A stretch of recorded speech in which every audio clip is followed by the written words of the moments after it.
welcome to Bluejay Chat. I'm your host, Nathan Meyer. Alongside me, as always, Dr. John Sample. And John, it's just you and me today. Today it's just you and I. We don't have any guests, so it's more personal that way. Yeah, and we could sit here and talk about some other things that are going on within the district besides what specifically those people are up to. Sure. So let's get right into our normal stuff, though. We had the Board of Ed last night, and obviously we have recognitions that we have to talk about. We did, and these recognitions, they're all very important. These touched closer to home because we got to recognize Tricia Dietert, our Washington Elementary principal. She has been at the state level, she's been the AWSA president for all districts in this entire state, and AWSA stands for Association of Wisconsin School Administrators. That's what most administrators, the organization that we all belong to. And so she's been our president. Not only that at a state level, but she was also appointed as the National Association of Elementary School Principals state representative. And you would think, okay, there's 50 states. She's one of 50, which is fantastic, but actually there's about 43, I think, states.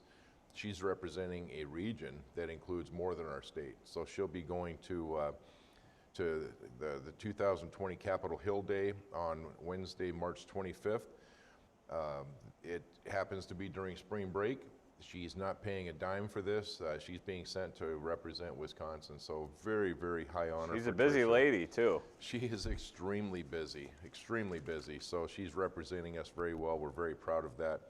And then Dale Bergman, our own Buildings and Grounds Director, is now published. He was in the bi-monthly newsletter of the Wausau Association of School Business Officials. It's called Taking Care of Business. His article, he was selected to be one of 4 featured articles in this edition statewide. And his article was 4 views on funding facilities. And so Dale is obviously highly respected by his colleagues, by his peers in the state. And, you know, when you think that there's over 420 districts in this state and 4 buildings and grounds directors were featured this month for a bi-monthly newsletter, that's a pretty high honor. So it took me a long time before I ever became published, and now Dale Bergman is published. And so very, very proud of them. And then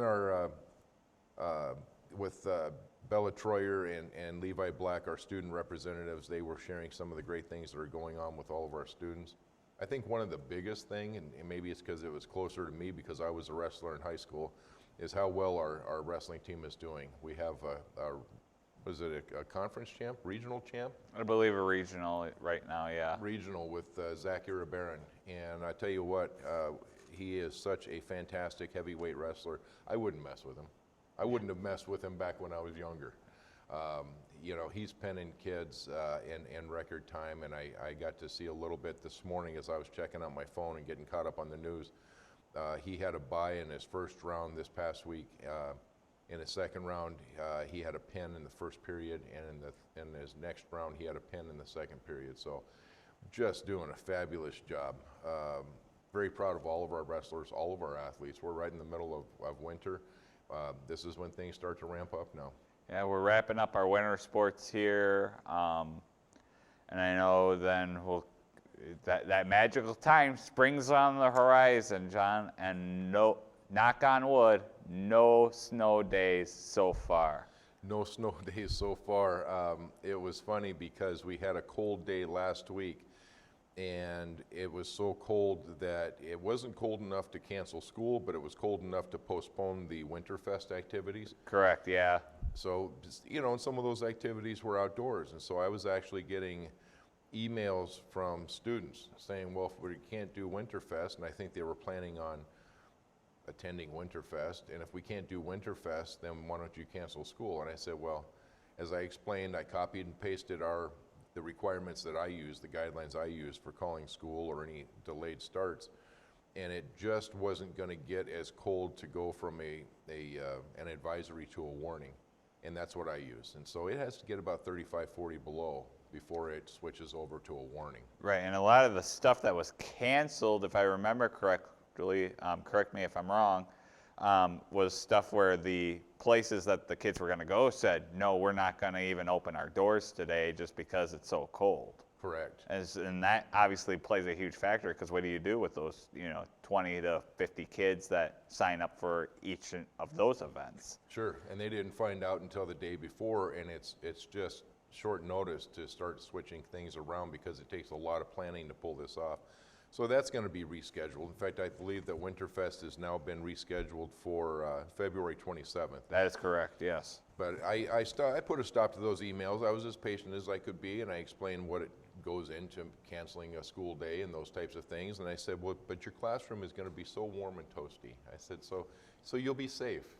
Not Yeah. exactly what they wanted to hear, but I know that they're disappointed. But so far, no snow days. It seems like when we got our snow, it's been over the weekend or it's been overnight, and the plows have had plenty of time to respond. So, And not some 12 inches in 4 hours deal either. So that's kind of helped. It's like we got hit, I think, Christmas time around, Thanksgiving break, and Yeah.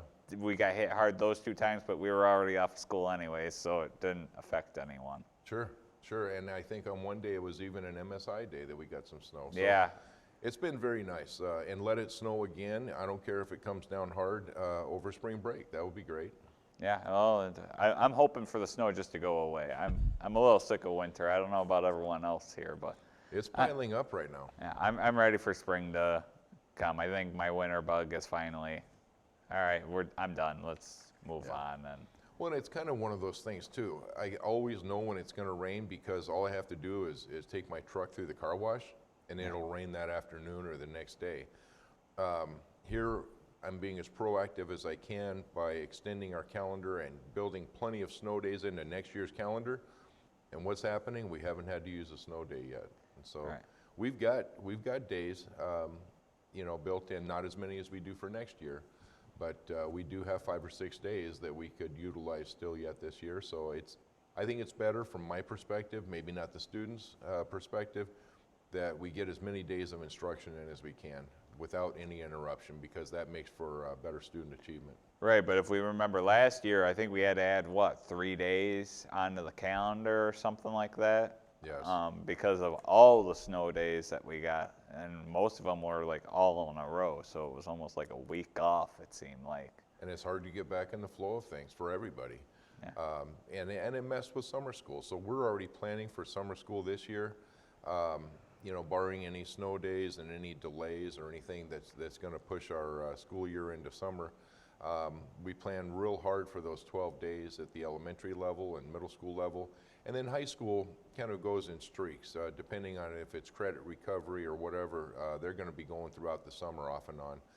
So real excited to plan for a very thoughtful summer school. For a lot of our students, it's about the social, emotional learning. It's about social growth. It's about breakfast and lunch, frankly. And so continuing that environment for them for about 3 weeks into the summer. And then for other students that may need some extra help when it comes to reading and math, that's what we're there for too. And then there's also always a part of it that should be high interest. It's hard for us to imagine here in February, but it will be nice out. And it's hard to sit in class if it's not exciting and not a high interest for students, especially when it's warm and sunny out and they could be doing a lot of things. So we want it to be high interest. We also want some learning to take place. And it should be a really good year this year. I'm real excited about summer school. Right, so speaking of summer school, I know last year I believe they got ATV and boat safety as something. Is there anything exciting like that coming towards summer school? Because that's something that we should get people excited for. It really is, and I'm not sure if we're going to do that. Our numbers were down a little bit, and I'd like to think it's because the boat safety and the ATV safety wasn't needed, and the parents and families are doing this on their own time. Because we do have a very large number of our students that do participate in those courses. We're really going to focus on school forest. That's always, those 3 weeks are always very, very high interest for our students, and those courses fill up quickly. So yeah, we're real excited about it. Cooking classes, those types of things. In fact, I'm going to make it a point to be more visible during summer school because I want to get my hands in there and see what's going on and see how excited our students really are, because I'm hearing very good reports from them. Yeah, and summer schools, as much as school is not always a fun thing for the students, summer school can be fun. Yeah. And summer for us, it tends to just be a drag because there's nothing else going on except for our daily grind. It's nice to be able to move out and find some other things to do. Absolutely. So, all right. Looking ahead, I mean, it was business as normal yesterday at the board event. There wasn't a whole lot going on. I mean, There really wasn't. You know, there's a lot of stuff going on behind the scenes. It came up last night. We're talking about our district plan or our facilities plan, and that's really what we're going to do. Very thankful to the support that we received in this last referendum, but as you know, the referendum dollars only go for 4 years. So we're already planning for what's going to be needed in about another, couple of years, and that's right around the corner. So we have to make sure that we're ready. We're in a declining enrollment district, so we're looking at options that if we have to redistrict, what are we going to do and how can we make that look? And it's a juggling act. It's not only being fiscally responsible to the taxpayers and those dollars that they support us with, but it also has to be conducive to a nice learning environment for our students. So you can't come in and completely disrupt the entire district, but sometimes that's going to be what's needed.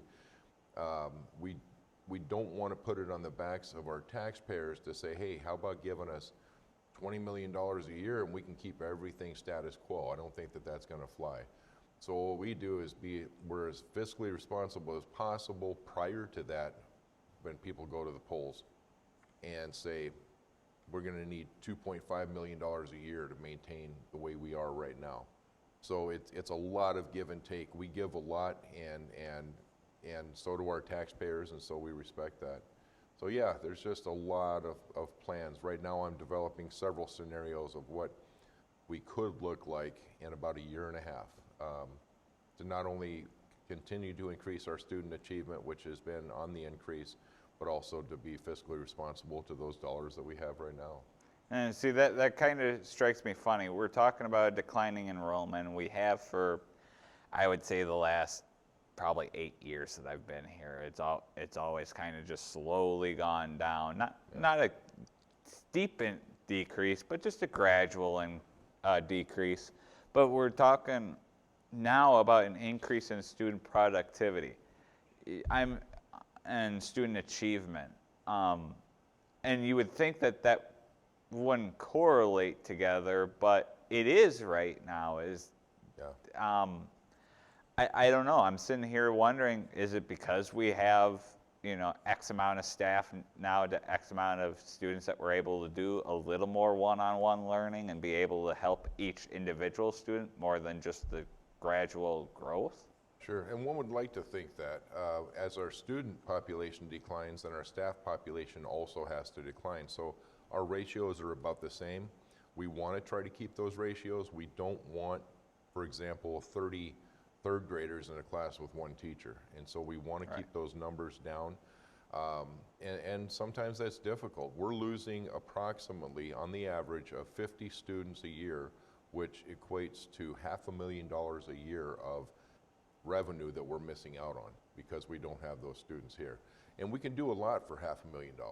And so anytime you're faced with something like that, at the end of the referendum, there's going to be a budget cliff unless we can tell the taxpayers, hey, we're doing everything we possibly can. Let's just keep everything nice and level.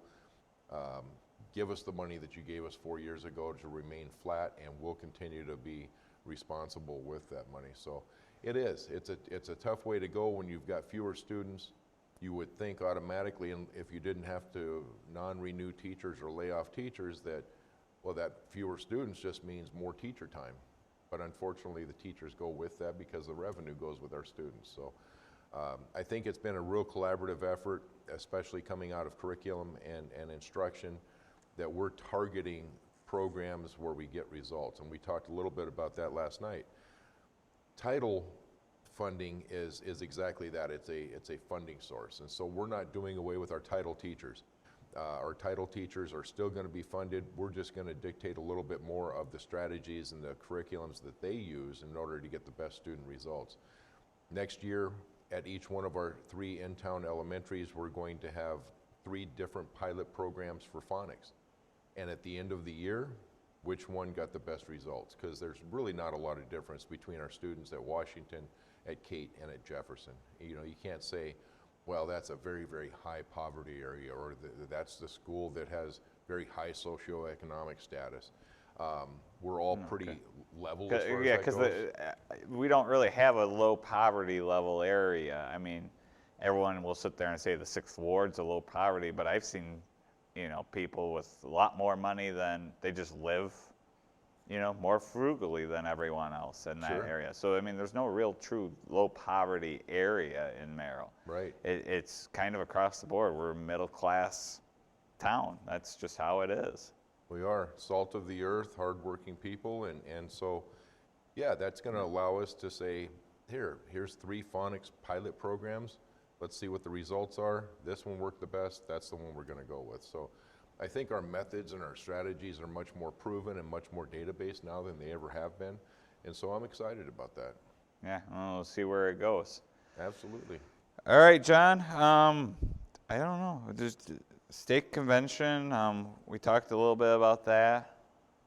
We did. We went down to Milwaukee. That was Kevin Blake, our school board president, and I was able to go as I typically do, as a courtesy to any board members in attendance. And then we also brought Eddie then from HR. We brought Karen Baker, special ed director, and then Dale Bergman, buildings and grounds, was able to go. So, and we always get something out of it. While it's designed for board members, you know, it's an opportunity for us to network with other people, speak to other board members from other districts, get a lay of the land as to how other districts handle their problems and challenges, because we've all got them. And so it was very good keynote speakers. You know, it's always kind of nice to be in Milwaukee, but then again too, nobody likes to go to Milwaukee for 3 days and then come back to getting caught up with their work, and so we're busy down there too. I know that typically after dinner I'll go back to my room at about 6 or 6:30 and catch up on emails and kind of keep things going from my end, and as well as everybody else. And so we're all very busy people, but it's a good learning experience for us. Yeah, it's not a big old party down there. No, you know, and I remember as a kid saying, "Oh, I can't wait to go to a convention and wear lampshades on your head and everything else." It's just not quite like that. You do see people out and about, and it is a nice opportunity for board members to meet with their administrators and network that way. But yeah, it's a very grueling schedule. I think our breakfasts were served at 7:30, and our last session didn't start until 4:30, and then they have networking activities at 5:30 and at 6. So by the time you get back to your hotel room, that's all you can do is to check a few emails and hit the sack and do the same thing the next day. But very beneficial time. Right. So real quickly, I think the last thing I think we want to do for the viewers is we did this a few months ago where we kind of talked about who we were expecting for future guests, and just kind of doing it off the cuff. Let's kind of brainstorm. Who do we want for? Who do we want? We can For open March? up those phone lines right now, I and I'll just sit and wait and see what kind of calls we can take. So Well, no callers, I guess. So there's no callers. March. Let's think about this. I mean, we haven't seen Karen Baker in a while. I try to save Karen for April, with that being Autism Month, but Yeah, we could do that too then. we could move her up, and she could prepare for Autism Month. I think we could either do a prepare for autism month or Sure. just an autism month, or because the other guess I was thinking of is we haven't seen Ryan Martinovich at all. We had Mark Seaman, the associate principal for the middle school Sure. once, but we haven't seen Ryan at all. Let's bring Ryan Martinovich in for March then. Yeah. That would be fantastic. Yeah, and let's talk about the middle schoolers that'll be coming up through the high school here in the next few years, because I'd be interested to hear that, because May we always have to have Shannon on. Yeah. Yeah. With outstanding. graduation, and That would be great. that gets us through the rest of the school year. So we'll go Ryan, and then Karen, and then it'll be Shannon time. We'll be talking about graduation, won't we? Yeah, Yeah. it's already around the corner. Perfect. And then I can ask Ryan about his beard too. He does a nice job with that Gorilla Glue. He really does, and I will be working on the beard again. It's just right now, like I said. Well, and in your spare time, I remember when I had facial hair and I want to grow my mustache out long, which I did sometimes. you can grow it in your spare time. If you've got nothing better to do, you just have to sit, find a nice quiet room and just go. And then pretty soon it grows. So Ryan Martinovich, you're going to have to really work on it to keep up with him. He shaves 3 times a day, and he just can't help but have a beard. He can't help it, but we'll have to get him on because it'd be fun to talk about the middle school. Sure. We talk so much about central office and the high school. Let's talk the middle school a little bit. And he's got a lot going on. The middle school's doing some great things. That many kids in that big of a building, I know they get their exercise. They're all over the place, and so it is always exciting to see the latest and greatest that's going on at the middle school. They're kind of the Jan Brady of our district. You know, they're right in the middle. They're not high school. They're not elementary. They take the advice from our elementary teachers, and then they pass them along and let the high school know this is what's coming. And so every middle school plays an integral part in every school district. So yeah, that's a perfect idea for a guest. All right. Hey, are we good then, I think? I think we're good. I think we're ready to roll. You got a few meetings you got to get to? Got some meetings I have to get to. We have some great fundraisers going on. I know that Kate Goodrich is having their Honor Flight fundraiser tonight at Culver's. So everyone go to Culver's tonight. Go to Culver's tonight, and in fact all day they're going to get a portion of the proceeds from all sales all day long that are going to be contributing to the Honor Flight, which is, we know it's a great cause. Tomorrow is the Big Brothers Big Sisters fish fry at the sawmill. Oh. So I'm not too familiar with the sawmill. I understand it's nice. I think I've driven past there a couple of times. I've been in there once for a work party. It's a nice venue. It is a nice venue, and that's also for a good cause. And then looking forward to hopefully ice fishing for the very first time this weekend. It's been so busy, I haven't even had a chance to ice fish. So that'll be fun. Yeah. So, all right. Well, thank you for joining Dr. John Sample and I for Bluejay Chat today. We hope to see you at Culver's later tonight, and hopefully tomorrow at the sawmill for fish fry. I'm Nathan Meyer. Thanks for joining Bluejay Chat.